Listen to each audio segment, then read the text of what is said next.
that question, I'm going to defend two basic contentions in tonight's debate. Number one, there's no good evidence that atheism is true. And number two, there is good evidence that Christianity is true. Let's look then at my first basic contention. There's no good evidence that atheism is true.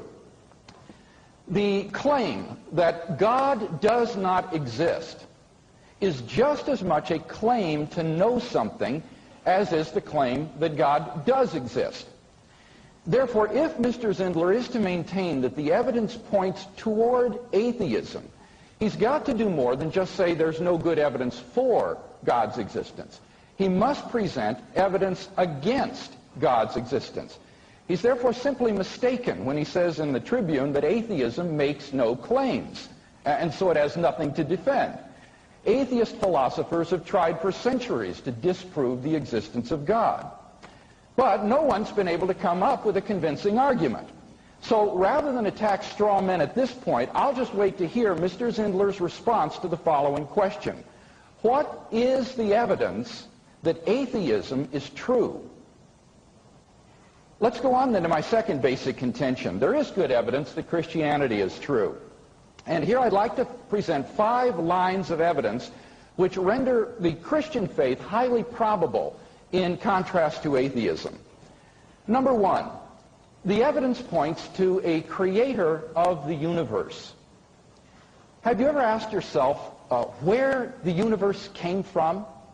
Why anything at all exists instead of just nothing? Typically, atheists have said that the universe is eternal, and that's all. But surely this is unreasonable. Just think about it for a minute. If the universe never had a beginning, that means that the number of past events in the history of the universe is infinite. But mathematicians know that an actually infinite number of things leads to self-contradictions. For example, what is infinity minus infinity? Well, mathematically, you get self-contradictory answers.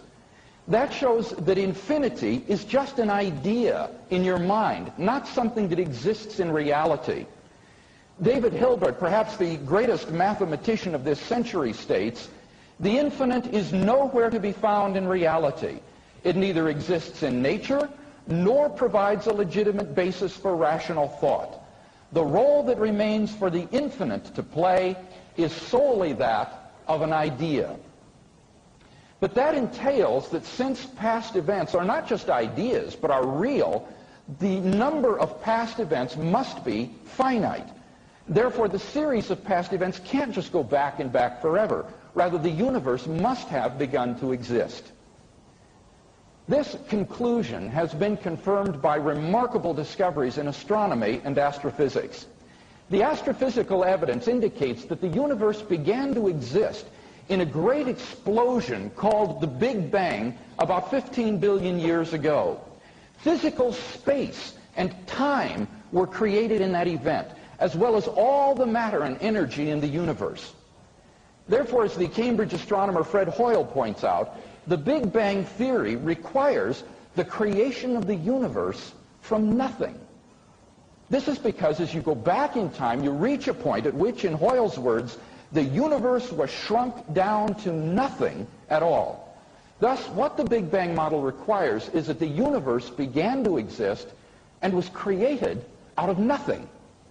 Now, this tends to be very awkward for the atheist. Quentin Smith, an atheist philosopher, writes, "The response of atheists to this development has been comparatively weak, indeed almost invisible. An uncomfortable silence seems to be the rule when the issue arises among non-believers. The reason for the embarrassment of non-theists is not hard to find. Anthony Kenny of Oxford University suggests it in this statement. A proponent of the Big Bang theory, at least if he is an atheist, must believe that the universe came from nothing and by nothing." But that's a pretty hard pill to swallow. Out of nothing, nothing comes. So why does the universe exist instead of just nothing? Where did it come from?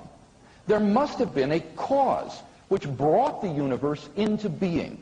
From the very nature of the case, this cause must be an uncaused, changeless, timeless, and immaterial being which created the universe.